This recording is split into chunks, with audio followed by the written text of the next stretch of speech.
বিশ্বকাপে অঘটন, জার্মানিকে হারিয়ে 2 দশক পর নকআউটে ইকুয়েডর।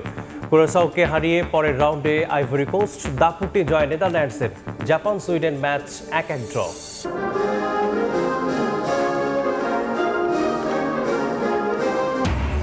চীনের গ্রেট হলে তারেক রহমানকে রাজকীয় সংবর্ধনা। প্রধানমন্ত্রী লি কিয়ং এর সঙ্গে বৈঠকে 13টি সমঝোতা সই। প্রেসিডেন্ট শি জিনপিং এর সঙ্গে বৈঠক আজ, আসতে পারে যৌথ বিবৃতি। পবিত্র আশুরা আজ, কারবালার মর্মান্তিক ঘটনা স্মরণে পুরান ঢাকার হুসেইনি দালান সহ বিভিন্ন জায়গায় মাতম। সকালে তাজিয়া মিছিলের প্রস্তুতি, আয়োজন ঘিরে কড়া নিরাপত্তা। রাজধানীর পূর্ব কাজীপাড়ায় 1 সপ্তাহ ধরে পানির জন্য হাহাকার। বাসিন্দাদের দুর্ভোগ, লাইনে কারিগরি ত্রুটি, বলছে ওয়াসা। সংকট বাড়িয়েছে অবৈধ পানি বাণিজ্যের চক্র।